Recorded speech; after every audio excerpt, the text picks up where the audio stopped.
And it seems like we don't have a Bloom scroll this week. And so here we are in the dregs, in the trenches, with nothing nice to tell people this time around. I'm so sorry. I'm sure that there's probably something good in the world that has happened, but it hasn't crossed my radar. Why would anything good ever You happen? know, good things can happen. I believe that. Good things I are know. possible. But right now, just thinking about the doom scrolls, we have bloom scrolls, we have doom scrolls. I just feel like the doom scrolls are so pressing that it was a little hard to focus on anything else. Demanding our attention for the month of October as well as September. We were out of town. We missed a headline batch, and we're very sorry, dear listener. But we're back with another one this time around. It's critical listening. Boom.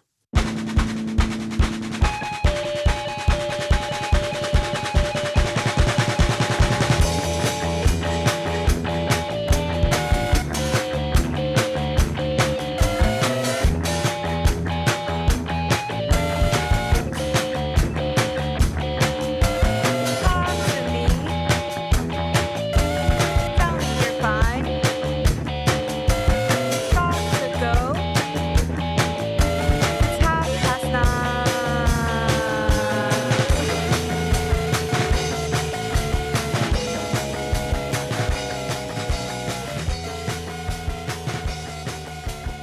Episode 7. We're back. My name is Max Alper, Listening. Hello, I am Liz Pelly. and we are back once again with another batch of headlines. Like we mentioned, a little heavy on the doom this time around, but we find beauty in all these wonderful places. It should inspire some bloom, hopefully. You ever see that meme that is like, you know, let people enjoy things, and then the person goes, "Okay, I enjoy critical inquiry." That's what this one is. It's That's like, exactly what this one is. yeah. The answer is no. Do not let people enjoy things. Starting with the clear results that are going to occur based on your headline that you're providing as far as AI generated music goes. No, you're not allowed to enjoy that. I'm putting my foot down. Do not let people enjoy horrible AI generated music. Yeah, let me tell you about the first headline. Please start us off. I went to some great lengths today to bring us this headline. Hmm. It is from the Financial Times from October 2nd, and the headline reads: Music labels close to landmark AI licensing deals. Universal and Warner seek payment structure similar to streaming as more disruption looms. So, what I mean when I say that I went to great lengths is that I subscribed to the Financial Times Oh in order no. to get the text of this article because it was paywalled. But this reporting was reported on across the trade press. So, there were articles in, MBW, Music Ally, all of the other websites sort of like drawing from this.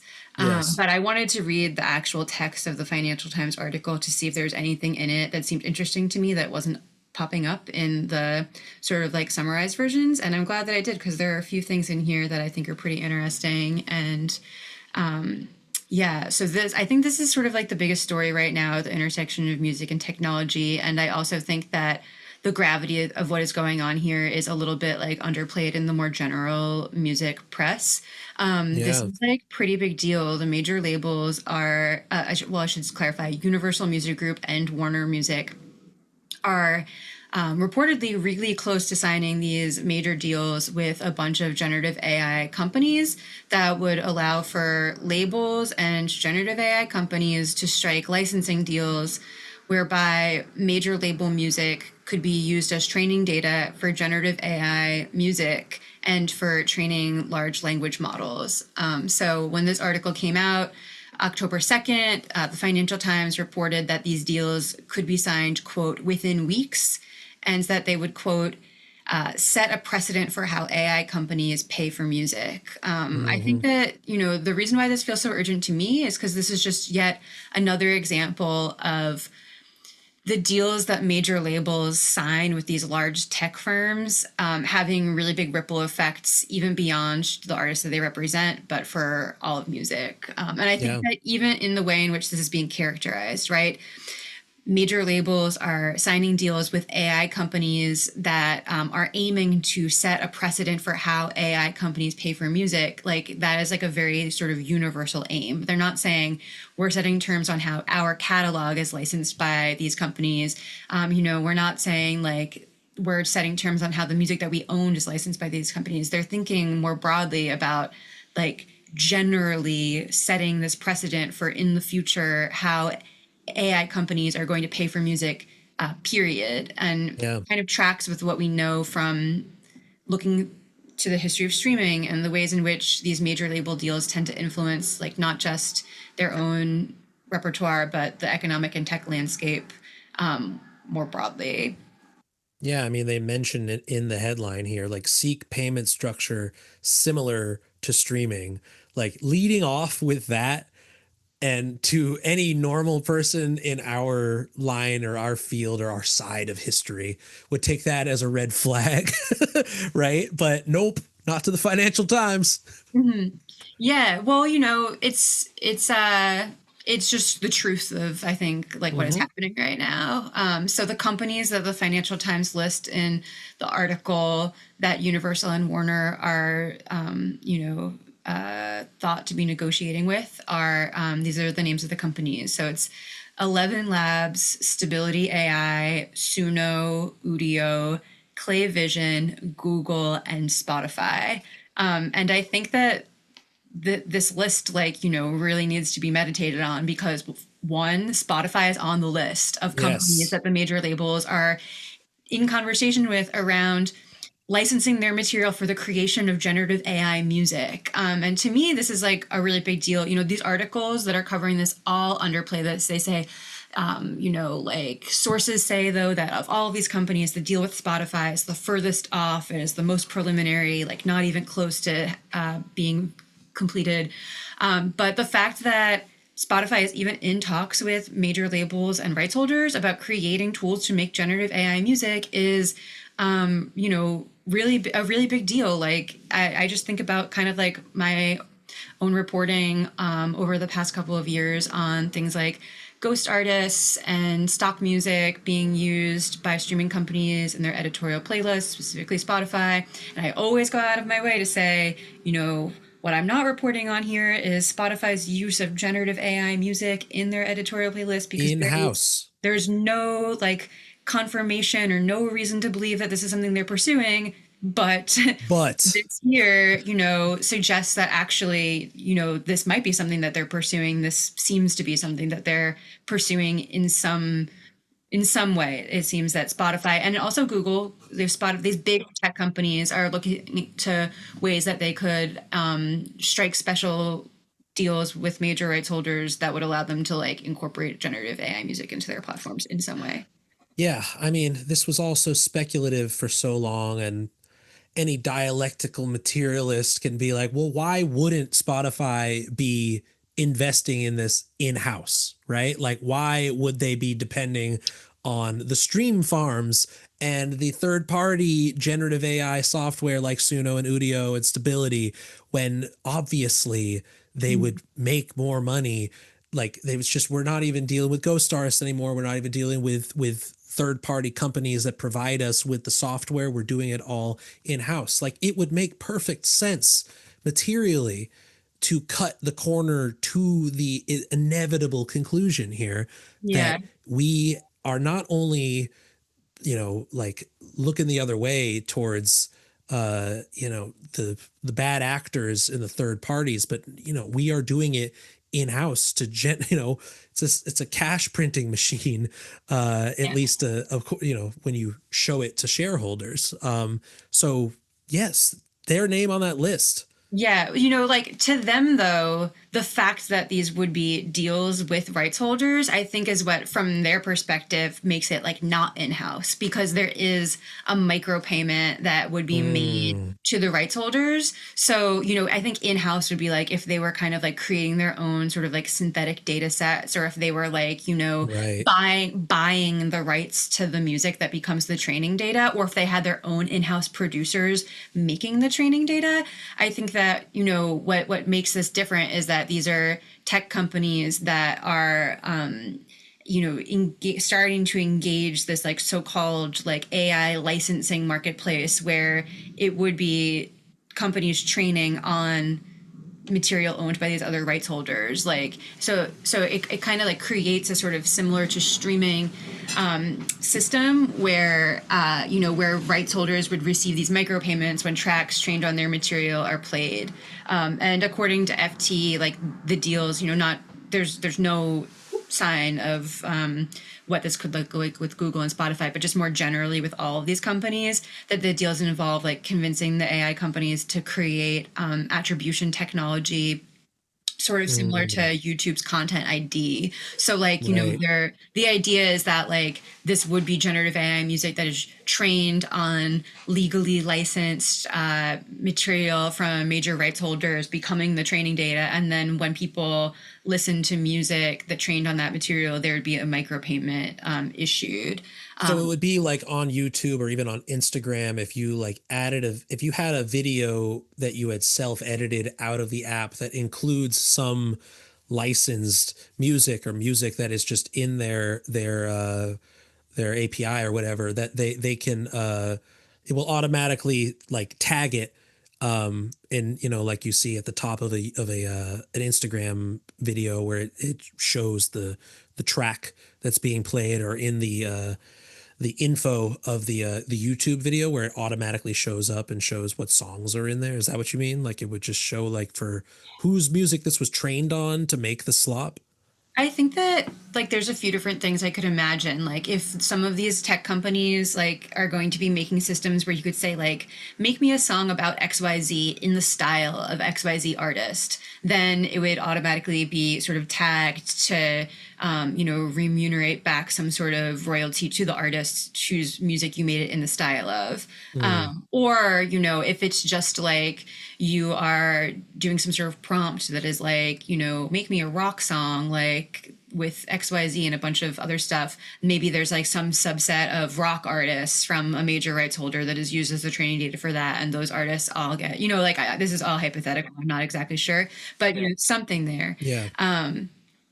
But yeah, there's a lot of different sort of like directions that it could go in. I think, just to kind of like offer some broader context here though on the story that I think is really important is that the majors are signing these deals with all of these tech companies to offer their catalogs as training data for the creation of generative AI music at the same time that they are engaged in ongoing litigation against Suno and Udio. Right. So they're also in the process of suing these companies. So since Right. last summer, summer 2024, all three major labels sued Suno and Udio for using their copyrighted works without permission or supposedly doing so. And something else that is here in this Financial Times piece that is really interesting context too is that like the piece is suggesting that these license deals are also going to include settlement payouts to the Right. majors for all the past use of their work before the deals were signed. So similar to streaming, like big paydays, big like I think similar to the way that like major labels all got advances when they signed their contracts with streaming companies. Like signing these deals would mean like immediate payouts for all of the Hmm. majors who sign these contracts with lots of questions about whether artists would get compensated from these settlements, how independent, and then of course like how any independent and DIY artists who are impacted would of course not be seeing any of these payouts. I don't it's there's just so many questions. There's so many similarities with streaming, not to mention that when you look at the history of streaming, you also see these like similar moments where there was this incoherence in strategy where major labels were simultaneously trying to sue file sharing services out of existence and strike deals with them at the same time. I feel like Yep. there's like, some similarities here as well. Yeah, no, it's the settlement is always the goal, right? Like it's like you sue until you settle and find a way to do so, but it's like the specifics of a settlement is much different than like damages after you lose in court. You know what I mean? And there's transparency or very much lack thereof as far as like how that money in a settlement is going to be divvied out leaves more questions unanswered than there are answered, you know? And this is absolutely that here. And it feels like deja vu to the streaming and like you said, predating that file sharing, use peer-to-peer file sharing at the same time, you know? It's not about winning for justice. It's not about winning for their artists or anything like that. It's you're you're stealing my product. This is turf war, you know? This is gang warfare. Yeah, I mean, I think that also it just to me is sort of one of these moments that obviously like many of us involved in like independent underground grassroots DIY music know that like there is a huge imbalance of power in the music business. But I think it's one of those moments that just kind of really serves as this like stark reminder that the major labels hold the ability to kind of like drive these really seismic shifts that impact all artists, like not just their own artists, Yeah. and that like can never be understated. Like major labels as it stand have way too much power, way too much influence over not just their own catalogs but over the entire recorded music landscape. And that's something that I think like there should be that should be examined by regulators. Yeah. I mentioned earlier too that there were things from the FT article that didn't get reported on elsewhere, or they got reported on maybe some places, but not all, that I think are really interesting in pointing out from this FT piece. One of them is that the Financial Times piece, like of all people to quote for comment on the major label AI company deals, they quote Elliot Grange, Oh, son of Lucian Grange. our favorite, our favorite. What The, an awesome guy who, when he talks on camera, is not insufferable. But you know, these guys are so cool. You know, I love how cool they are and how much I want to hang out with them. You know, yeah, such a cool guy. I such would a love to cool hang with the fucking guy. You know, chief definitely, executive. definitely of wouldn't music. spit in my face. You know. Yeah, like I don't know. I just feel like if I'm gonna read anything from this piece, like this quote from him seems like worth pointing out. So, he, in this article, Grange, the younger Grange, Little Grange. compares this moment to quote the Napster and LimeWire phase of 2002. He adds that he is, quote, very bullish about the opportunity. Quote, we saw an industry lose 50, 60, 70% of its value. Labels have a responsibility to negotiate the best deals for their artists, and they're really good at that. They learned from their mistakes in the past. They understand survival now because of that tumultuous period. I have great faith in the soon-to-be marriage between rights holders, artists, and these AI platforms. I'm sure you do. Like, yeah, of course you do. And like, I just, independent artist, major label artist, like whatever, whichever type of artist, the thing that no one is talking about when they talk about these deals is like what the compensation for artists is going to look like. And I told this story on a previous episode of our podcast, but I'll like tell it again. Like, last month I was in this music business conference session on the emerging legal AI market, AI licensing marketplace for artists. And they're all talking about how like these deals that are going to be struck are going to create this new model where there's going to be, music legally licensed license to generative AI companies, and then there's going to be a fair cut for the artists. And no one ever talks about what a fair cut is. And like, even Right. at that talk, I like raised my hand and I was like, can you explain what a fair cut is, please? And it's just like, no one directly answers the question. Like Of nobody's course giving a not. Of number, because it's course like not. if you look at the history of streaming, like yeah, you know, these are the same people who would say that streaming gives a fair cut to artists, and Hmm. obviously No, that has not yeah, there's no happened. negotiating with these people. There's no getting anywhere with these people because you can't even agree upon this concept of what fairness actually looks like when you are but a peasant, to these people. And it's like, oh, it's oh man, it's just, yeah, it's it's giving MBA but wearing a gold chain. You know what I mean? Like these are those people. Yeah, I just like it's just like so um difficult like watching these things play out, knowing that independent artists are going to find themselves in a position like yet again where major labels are determining these contexts within which they're going to be forced to operate, and there's going to be no negotiating power for independent artists unless like people who represent their interests really start saying no like now. Yeah, exactly. People need to put their foot down. But also, like, I don't know, man. Like, file sharing, piracy proved itself to be incredibly popular with regular ass people because it was for all these various reasons. It proved itself to be dangerous, a threat on a populist level to the industry versus this entire AI world. Besides the obvious like IP ownership and being able to create background music for stream farms in house, like the entire generative AI and AI industry in general is so speculative, and it's lacking that usership question that comparing this to chat gpt in general, like just which is a much broader type of gen ai software, is a different conversation. But this is music.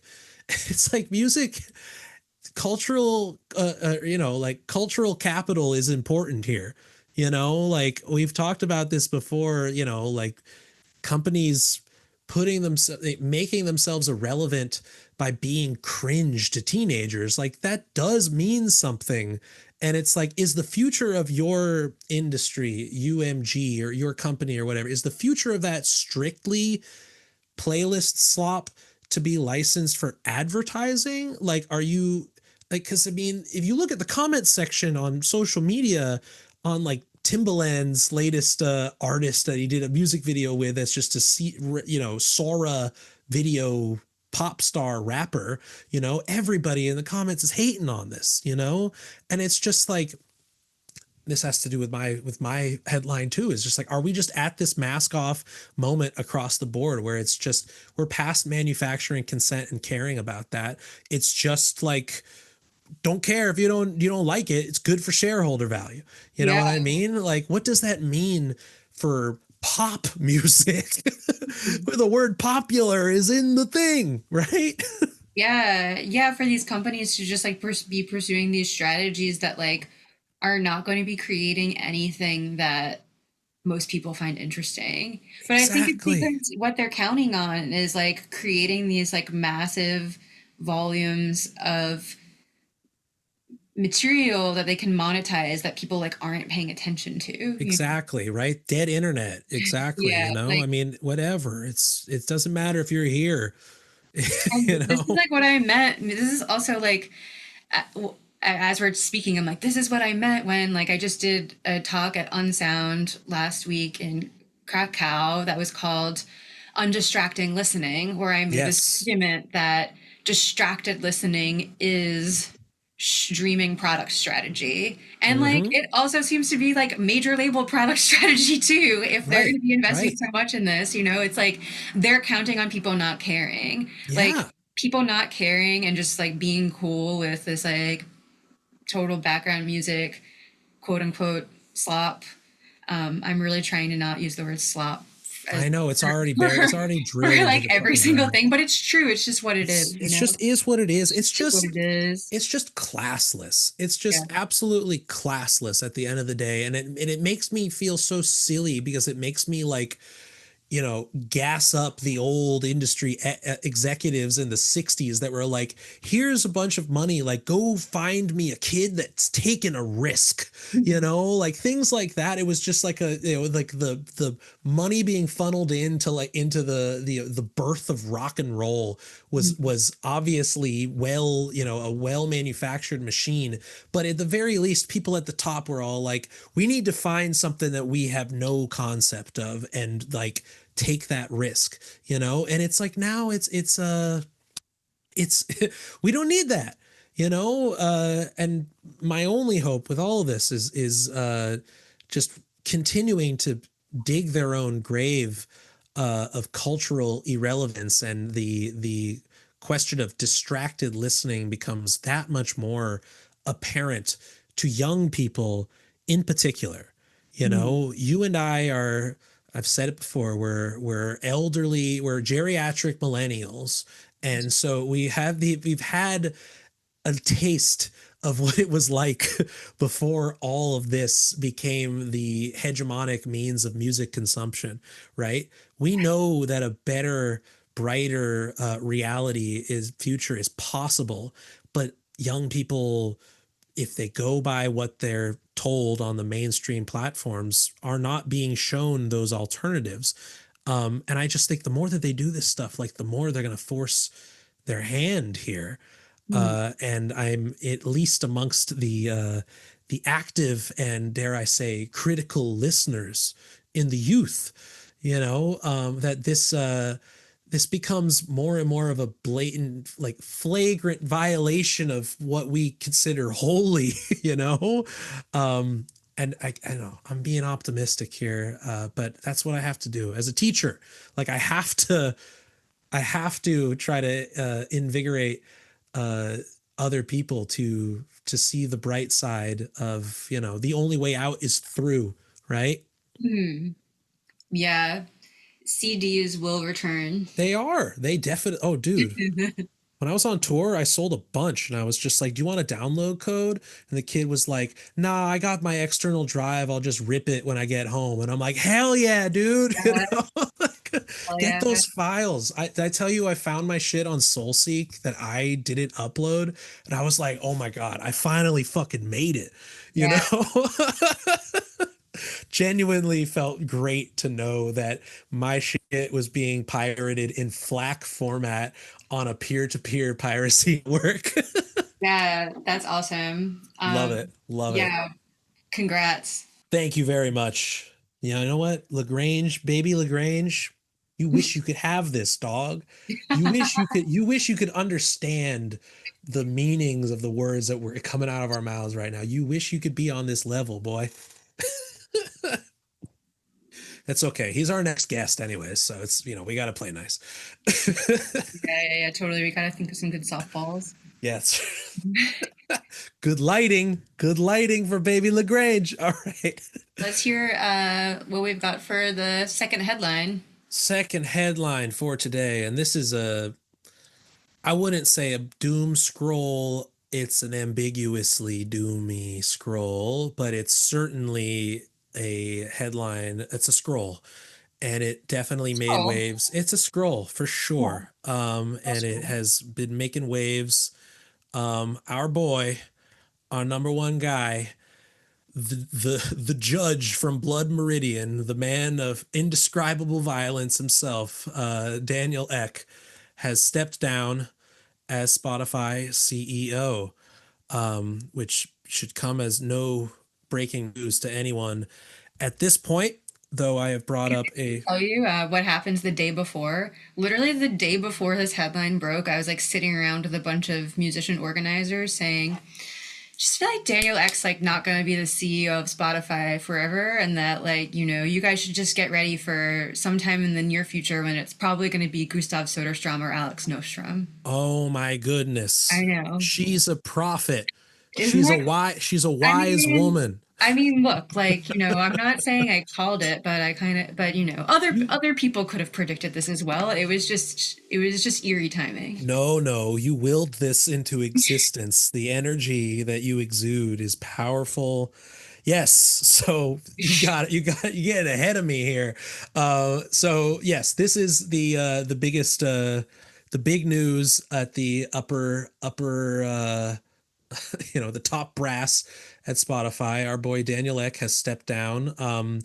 And I'm just pulling up a headline for the things that we might not be discussing or might not have discussed if we were just going to talk about the act of him leaving itself. But from Music Business Worldwide, on October 9th, they published 3 things you might have missed about Daniel Ek's decision to step back as the Spotify CEO. And as you had just said, he has passed the reins along to his number 2 lackeys. And this is where it gets interesting. We have 2 new co-CEOs. So Daniel Ek, after 19 years, after co-founding the company and being its sole CEO, has stepped down, and he's handing off to Gustav Soderstrom, who is the current co-president and chief program and technology, chief programming and or policy and technology, chief product and technology officer, the CPTO, and Alex Nordstrom, who is also currently the co-president and the chief business officer. And that's fascinating. There's CFOs and CBOs. Don't understand. So Daniel himself is stepping into the role of executive chairman, which to me is just, we talked about this before on our first headlines episode, of how I had said that the chairman to me is illustrative of a true believer of the mission, rather than and this was in regards to Helsing AI, which we will get to. But the true believer and someone who's putting their life on the line for this thing, rather than a CEO who is the public face for optics, the public target, but is in charge of running day-to-days. So to become executive chairman is a true believer in the mission of Spotify. Yeah. I will just add, speaking of true believers, though, Gustav Soderstrom's longtime LinkedIn bio. Oh God. Spotify is my mission in life. Period. Oh no. Just wanted to add that context there. Mission in life, oh my God, I am a terrorist. That's what that reads to me. Oh my God. Yeah, so as he reported when Ek was on a call with American investors after this news broke, he did clarify that in the EU, the chairman role is far more hands-on than the more symbolic version of the role in the U.S., because there was a brief dip in shareholder value when the news broke, and so this was playing a bit of trying to keep the confidence up, just letting everybody know, like, hey, I'm still here, but this does leave a lot of questions unanswered. Considering, I mean, you tell me here, Liz, I mean, 2 CEOs, 2 presidents, two CEOs, 2 targets, 2 public targets. It sounds, I don't know. Looking at an optics level, it's like, let's take our main guy who's begun the brunt end of all of this ire in the industry as of recent, and let's divvy it out. Let's spread out the target a little bit here, make a little bit less, make it a little more, watered down, let's say, as far as the upper echelons go. I don't know. Does this make sense? 2 CEOs? I mean, I think it's not like unheard of to have co-CEOs. I have definitely seen like the phrase come up in like other books about other tech companies over the years, but I'm not surprised about this, just because, like, if you look over the past few years at the way in which, like, Spotify has sort of positioned Gustav Soderstrom and Alex Nordstrom specifically, they're like definitely two of the most influential people in the company. They, Gustav speaks publicly often on podcasts talking about like the big picture strategic moves of the company. They're both really long time employees. They both Yep. get paid a lot. Like, they both were on the Billboard list of like top paid music industry executives a couple of years ago. It definitely seems like they've been sort of being primed for. I always figured that one of them would become the next CEO of Spotify.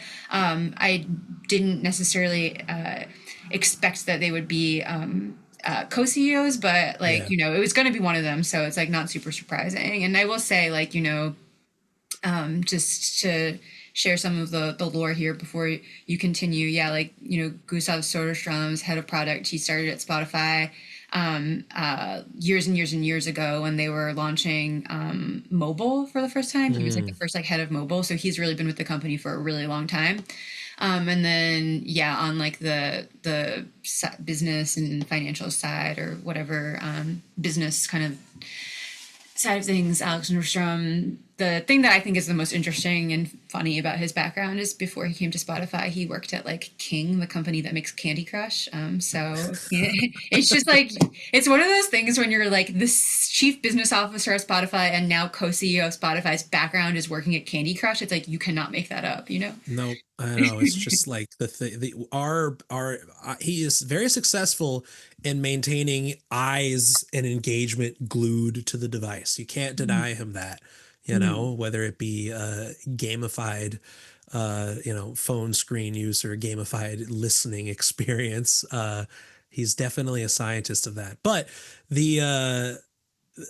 just as part of this call with investors, and saying that the hands on the role of the executive chairman is still very hands on. He says that both Soderstrom and Nordstrom are still reporting directly to him, Daniel, and that they still share an office together. Isn't that cute? That was actually new information to me from this headline. I did not know that the three of them shared an office. That is so sweet. What do you think they talk about? You think it's just like, hey, buddy.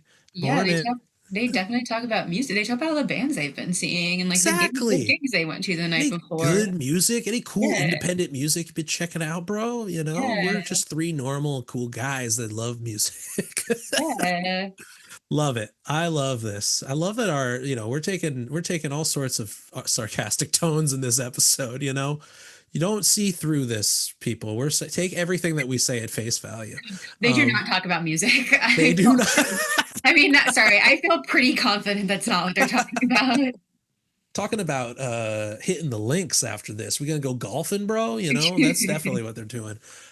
So Ek, many people might not know this. He's one of Sweden's top 10 most wealthiest people, and he has continuously stated that his intention is to continue building out his Prima Materia investment fund and to continue funding what he calls super companies via his shares of Spotify that he continues to cash out.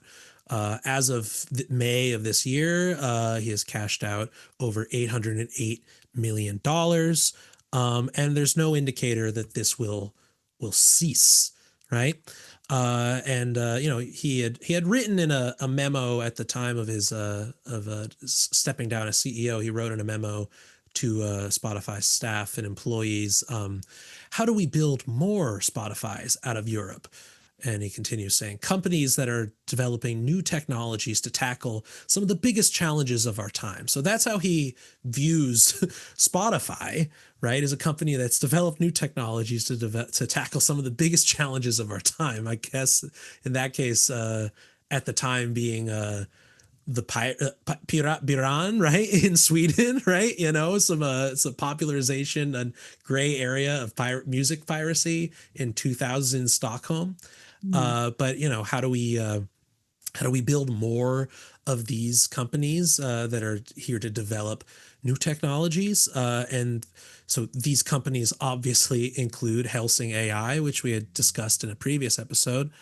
And how Ek had led a $600 million funding run, and this this particular news that broke was a crucial reason why many artists had decided to take their work off the platform, including our very good friend Greg Saunier and his group Deerhoof, as well as many others. On the note of Daniel Ek's super companies, I just want to add, so the one of the other companies that Ek is the like co-founder of, that I think is one of the companies he's referring to when he refers to these like quote unquote super companies taking on like the biggest challenges of our time, is this company called Nico Health, that is his like health Yes. tech startup. And I Yes. just want to put a pitch out there for listeners of critical listening. There's only one location of Nico Health. It's in London. If anyone goes there and gets a body scan and wants to be a guest on Critical Listening talking about how Please. it goes, Yes, you can we come need a back on our tip line. show. We Yeah. need a tip line. We need anonymous tip line. I went and got scanned by Daniel Ek, MD. Yeah, you know, Uh, anonymous, on the record, whatever you want. You want to use your name, you want to promote your music, like whatever. Like, we just got to hear how it went.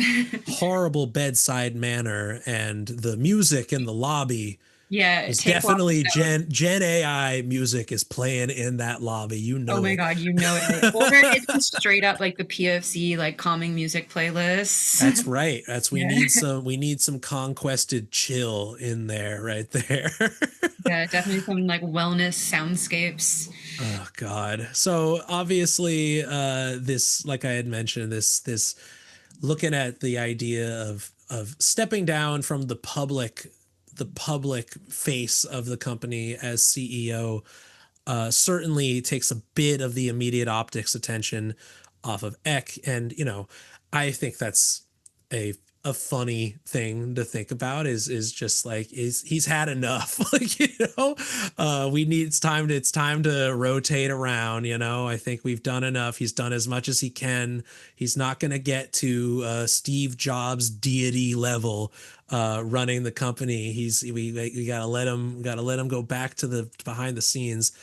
So while obviously there is that optics conversation, uh, it seems as though you know, this might have, I don't know, this might affect the internal practices and continued enshittification for users, in the sense that, like, who are we going to blame now? We have two CEOs. You know, what's the Spotify Wrapped going to be looking like for this year? Are they improving that at all? Are we going to continue to see people complaining about that? I mean, no indicators tell me that things are going to get better for a UX perspective for the people that truly use the platform here. So it, you know, it seems to be like just another mask off moment for Eck. And the tech industry at large, it seems very indicative of, to just be like, I am using this shareholder value to cash out, to invest in other more profitable things. No, I don't care what you think about it, or, you know, how this affects my image amongst music people. I'm going to continue to do this. You know, it seems like this, you know, CEO, or sorry, founder brain. You know, we're past the point of popular support with these things. I don't know, what do you think about that? I mean, it's indicative of larger issues here, not just in tech but politics at large. But this is just one small sliver of that, it seems. Yeah, I mean, I don't really know like what Daniel Ek stepping down from his CEO role says about like anything having to do with the direction of the company. Like, it does seem like for a long time he's been sort of like over it, you know, like I even like in recent years there'd be interviews where he would say things like, if I knew how hard this was going to be, I'm not sure if I would have done it at all. Right. Yeah, yeah, yeah. So he's made like a lot of allusions over the years to like how hard it is running this company. So it's not like super surprising that he would be like, you know, time for the next chapter in my life, or like, you know, or and also like at the end of the day, like there's a ton of money in music, but like there's more money to be made in AI militarism and health tech. So Exactly. like, you know, Exactly. if your goal is to just make like you at a certain point there is like a limit to money that could be made in music. I mean, I also have this whole other like theory about how like Taylor Swift diversifying into the sports industry is also like a good example of like someone being like, I've made as much money as you can make from music. What do I do now? Oh, That's right. sports. Like, That's right. We're getting um, we're expanding and diversifying the portfolio here.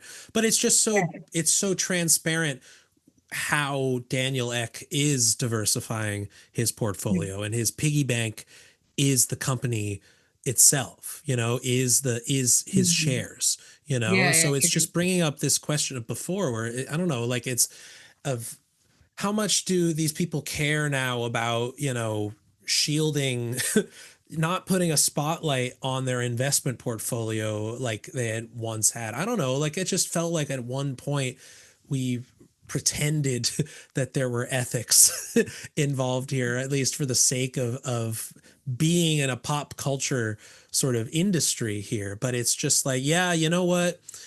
There's more money in war. I founded this company. I'm over it. Like you said, like this is hard.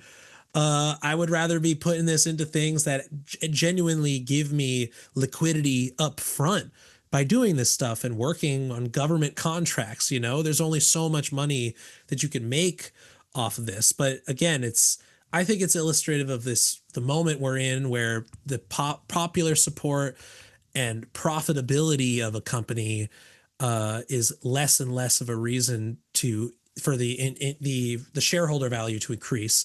And this is the tech industry being talk about AI, right? I think our entire country's economy is propped up by something that has nothing to do with popular support right now, Yeah, so it's just like coming full circle in many ways, that like tech is an arm of the state, and yeah, it is too big to fail, in the sense as long as we are working directly with the state, you know yeah. And like just profiting on people's like exhaustion and by how successfully you can foreclose people's sense that a different world is possible.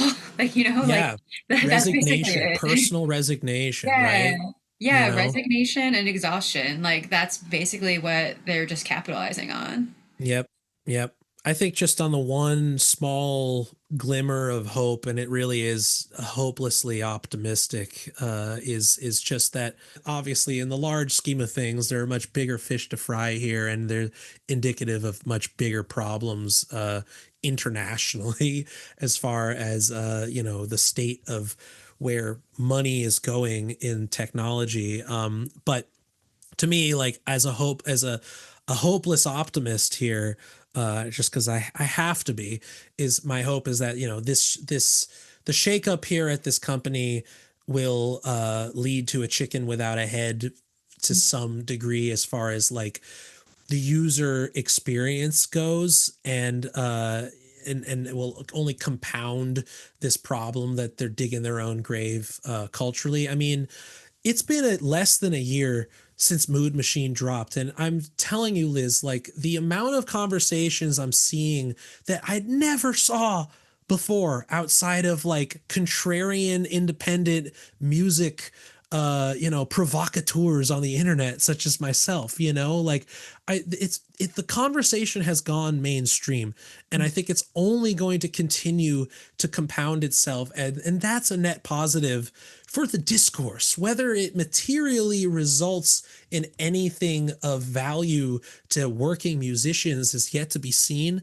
But like this idea that like the company PR problems aren't going away, and like it's like we might not win the war, but a battle could be, like, I've never had so much hope on the battle, and I want that to continue. So as long as like the kids are the ones leading the charge here, there has to be a social movement of this, saying this is cringe, this is Yeah. there are other options out there for me, this is Yeah, annoying, yeah. But what I mean, I think two things come to mind. Like one, there is an aspect of this where is part of me that for a long time has felt like, Daniel Ek as CEO has sort of like the sort of pinning him as this kind of like evil villain of the music industry, I think has like served to kind of like let other people in the music industry off the hook, or in some ways to like almost distract from the more like systemic issues. Like, you know, I obviously in my book point to plenty of like stupid things that Daniel Ek has said in the press over the years. I talk about his background, but I think I like talk about his background for like 2 pages. You know, Yeah, yeah, it's not like the whole book is like the Daniel Ek story, because I think yeah, that in some ways like focusing so much on him has always kind of been like a little bit of a mistake. And the real like idea here, I think, like should be sort of like looking more systemically at like, yeah, like the problems with Spotify, what the problems with Spotify represent about the problems with the streaming model more broadly, and then what the problems with the streaming model more broadly say about just like the whole context of the power imbalances in like recorded yeah, music. yeah, And you know, only the context only expands from there, right? yeah. Then the other thing that I was thinking of when you were talking is I do hope that like in the months and years to come, as people continue to like point out their issues with the corporate music business, with the streaming services, that they start like more directly pointing people to where they want them to go instead, or like pointing to Yes, alternatives. And you know, yes, we are planning like some episodes of critical listening like quite soon, where we're specifically focusing on like alternative platforms and like alternative projects that are kind of emerging as yeah, just like different ways of thinking about the relationship between independent music and digital platforms, or selling digital music on, I guess. Because yeah, it can't just end with you know, being mad at. yeah, exactly, exactly. He's ultimately a fall guy, you know, even now as not CEO. Like he's it's it's been a psyop of the Lagrange family to paint Daniel Ek, such a huge target on Daniel Ek. You know, you're absolutely right. There are I bigger mean, fish to fry.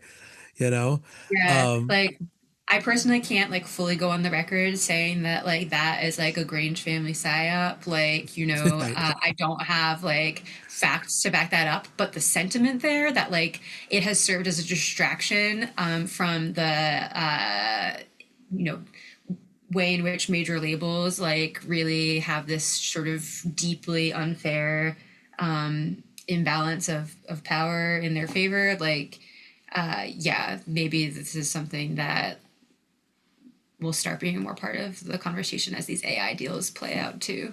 Absolutely, right? They're not helping themselves. None of these people help themselves by getting on camera and speaking. You know, like Uh-huh. this is a that is a wonderful thing here, is that none of these people have any like social abilities whatsoever to act normal. And that's only going to continue to compound itself, and even with media training. Yeah, no, I mean, like I was saying, I think that this is all still it's small fry in the larger scheme of problems that are happening right now. But this is just like the conversation continues to be relevant. And even as you know, more bad news continues to emerge, it's like the side of that is now more people are talking about this, you know. And I am again like genuine in just my observation of the discourse be growing exponentially, you know. And it doesn't seem to be slowing down, you know. It's just they didn't help Spotify didn't help themselves with their little Trump inauguration party, you know. Like it's like didn't help themselves with Joe Rogan, you know. They want to insert themselves into cultural conversations. Never a good idea. You know. Maybe we should make an appeal here to our listeners that if they have Bloom scrolls for our next episode, they should send them to us. Yes, Um, please send it to us. Join the Patreon, please support the show. Join the Discord, send us Bloom Scrolls there. If you find something in the wild on social media, feel free to DM the Critical Listening Instagram as well. I'll be checking it. I'll be finding some stuff. Please send it to us there. We do need more Bloom Scrolls. But yeah, we have some stuff in the works, including our alternative, the great alternative episode, the great alternatives out there. It'll be our season finale for 2025, right? Yeah, I'm looking forward to that. We're going to be like interviewing some folks working on some alternatives to Bandcamp. We have a great interview with Mirtha Kadambi coming up.